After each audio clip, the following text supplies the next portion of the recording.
വാവ് ഭലേ best.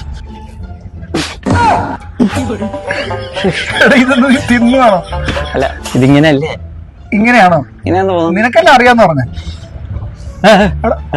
എടാ എനിക്ക് തുമ്മാൻ വരുന്നത് വല്ല മൂക്കുപൊടി വരും. അതൊന്നും ചേട്ടാ, ഇതിപ്പോ ഇത് അയാളെ കാണുമ്പോ ഇയാളെ തെറ്റിദ്ധരിച്ചോളൂ. ഇപ്പൊ എനിക്ക് എങ്ങനെയുണ്ട് ലുക്ക്? നിനക്കല്ലൊരു ടെറർ ലുക്ക് ആയിട്ടുണ്ട്. എനിക്ക് അത് തന്നെ ആയിട്ടുണ്ട്. എന്നാ പോയി പേടിപ്പിച്ചാലോ? പിന്നെ ഇപ്പൊ ഇയാളെ കണ്ടു കഴിഞ്ഞാൽ തെറ്റാണെന്ന് വാ.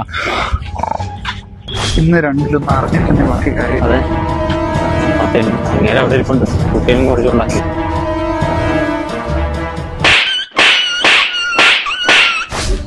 എന്നാലും എന്ത് ഓട്ടോടാ നീ ഓടിയത്? വേണ്ട വേണ്ടെന്ന് കൊറേ തവണ പറഞ്ഞാണ്. അതെ, ഞാനും പറഞ്ഞതാണ്. അയാള് പുട്ടിനെ നടക്കണ സമയത്ത് അങ്ങോട്ട് ഒഴിക്കാറുണ്ടാവുള്ള. അതുകൊണ്ട് ഇപ്പൊ ഈ സൈഡ് ഒന്നും കേൾക്കുന്നില്ലടാ. കൃത്യമായിട്ട് കാണാനും പറ്റുന്നുണ്ട്.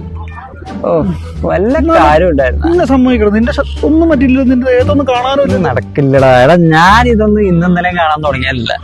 പിന്നെ ആ നാട് എന്റെ അടുത്തൊന്ന് ട്രൈ ചെയ്ത്. പിന്നെ എന്നെ അറിയാതെ എന്റെ സ്വഭാവം.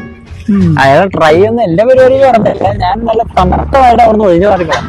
നിന്റെ ട്രൈ ഒക്കെ കണ്ടിട്ടുണ്ട്. പുള്ളി എവിടെ ട്രൈ ചെയ്തത്? വെറുത്തു. ഇനി ഇന്ന് അറിയുന്ന പലതായിട്ട് എന്നെ വിളിച്ചോണ്ട് പോകാൻ കേട്ടോ. പണ്ടാരം ഈ തെല്ലിനെ ഡീൽ ചെയ്യാനായിട്ട് ഈ വരുന്നൊന്നും പോരാ. ആള് ശരിയല്ല. പക്ഷേ വെറുത്തു ഈ പട്ടി. അതെ, മറ്റേ കടയിലെ മറ്റേ പുള്ളിക്ക് കളി ഇല്ല ഇല്ല ഇല്ല ഇല്ല, ഈ വക പരിപാടികൾക്ക് ഞാൻ ഇല്ല. നീ ഒറ്റക്ക് പോയിക്കൊണ്ടാ മതി. ഇനിയിപ്പോ ഒരു കാര്യം ചെയ്യ്, ഏതെങ്കിലും ആശുപത്രി പോയിട്ട് ആ പല്ലൊന്നും കൊണ്ടൊക്കെ നന്നായിട്ടൊന്ന് കാണിക്കാൻ നോക്കും. ഞാൻ ആശുപത്രി പെട്ടെന്ന് അതായിരിക്കും നല്ലത്.